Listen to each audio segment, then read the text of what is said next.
Hello everybody, I'm Mrs. Mathur and we are cooking a very easy pasta recipe today called pasta cheese. This is a recipe shared with me by a colleague of mine, Donna Santa Barbara, and she said this was her mother-in-law's recipe. It's so easy to put together. You only need staples that you probably already have in your pantry. So go ahead and try this one. I've already set up the ingredients over here that you're going to need. All you need is some kind of pasta. Smaller size is better, like a ditalini or small elbow pasta would be very nice.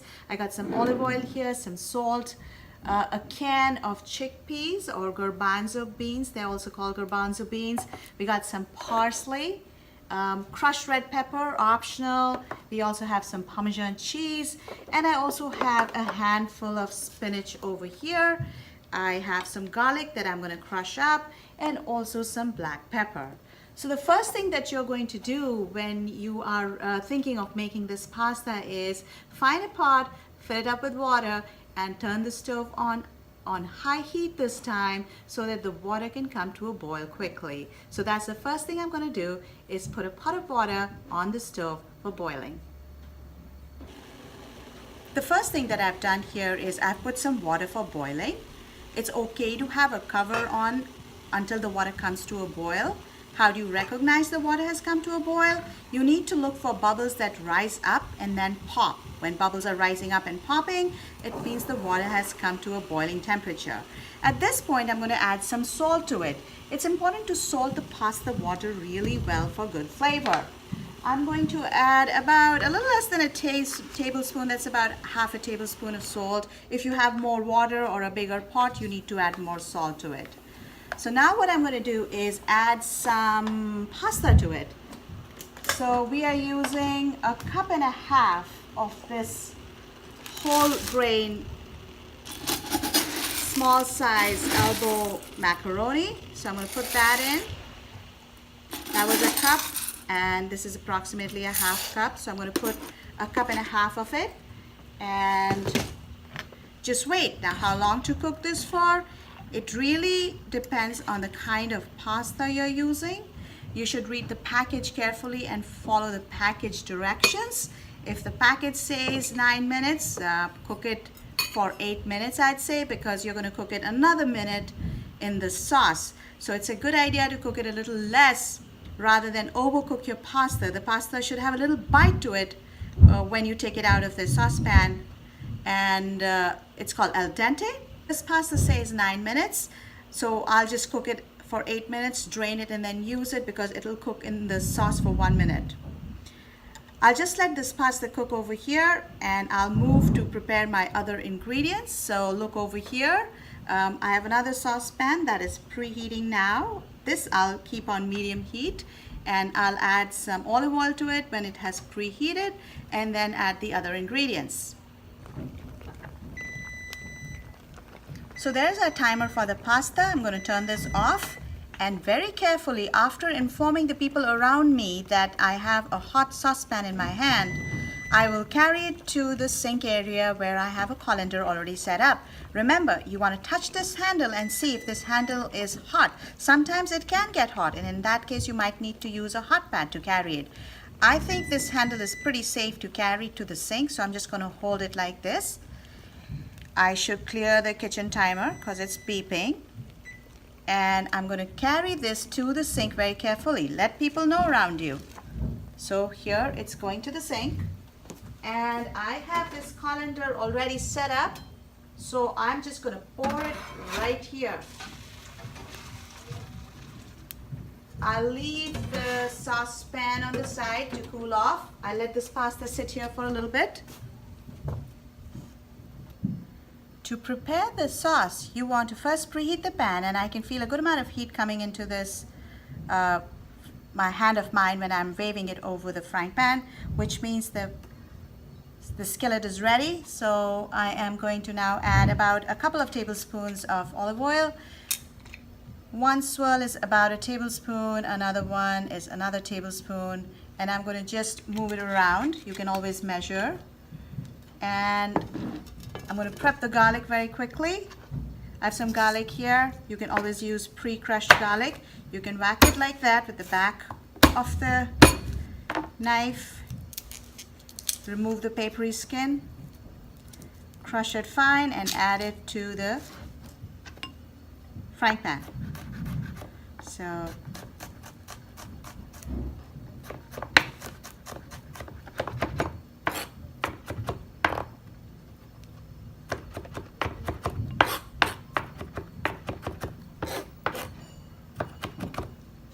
now once you add the garlic to the oil, make sure that the oil is not too hot, otherwise the garlic turns brown and bitter. So it's better to lower the heat. So I'm just going to add some, and I can hear the garlic do a little sizzle down there. So that means the oil is hot. I have to be careful and stir it around quickly, otherwise it will burn really fast. If the garlic turns brown and black, that means it may taste bitter to you. So you might want to start all over again. So here I'm just stirring the garlic. Just to know if the garlic is cooking, see that the garlic will do a little dance in the oil. If you don't see the garlic dancing, it means it's not cooking. So then it'll taste raw. So give it some time. Here you can see my garlic doing a little dance in the oil. And that way the flavor of the oil oozes into the garlic, and also the flavor of garlic goes into the oil. So that makes it a good match and a yummy oil mixture to add your pasta to. So first thing I'm going to do is I'm going to add these chickpeas. I've drained them and I've reserved some of the liquid. So chickpeas go in first and let these simmer for a couple of minutes. I've already added some black pepper, a pinch or two, and a pinch or two of crushed red pepper. Those are optional ingredients. You don't have to add them. You can see that it's starting to simmer a little bit. And now I'm going to carry the pasta over to this pan and add it here.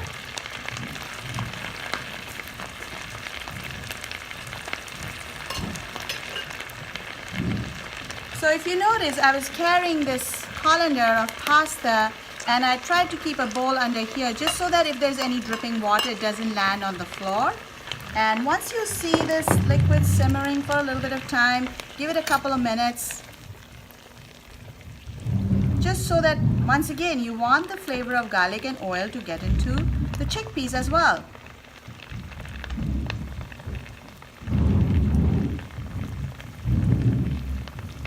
So it's been 2 minutes and I'm ready to add this pasta.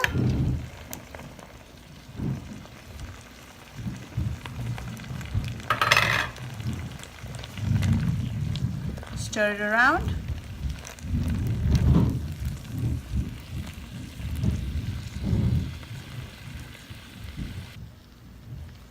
One nice addition to this pasta would be some parsley.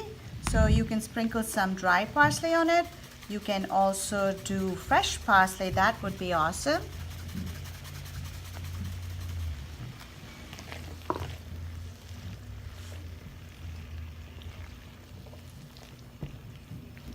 And then the last thing to add would be 1/4 cup of Parmesan cheese. Stir that around. I often add a cup or two of baby spinach to it. I usually add it at the end because it doesn't really need to cook all the way, but if you like it fully cooked, you can also add it sooner so that it cooks a little bit. It'll wilt down a little bit in this.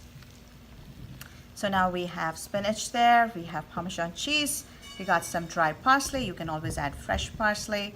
And look for a little bit of sauce in there. So there should be some amount of sauce in there. If it is looking very dry to you, you can use the reserved pasta water or reserved chickpea water that you have saved. So if it looks very dry, you can add a little bit of this. You can always check for salt. If you feel it needs a little bit more salt, go ahead and add that, because remember, we didn't add any salt after we boil the pasta water because chickpeas have some salt of their own, so there's usually no need to add any more. And here it is, a super easy pasta cheese. Try it at home and let me know how you like it.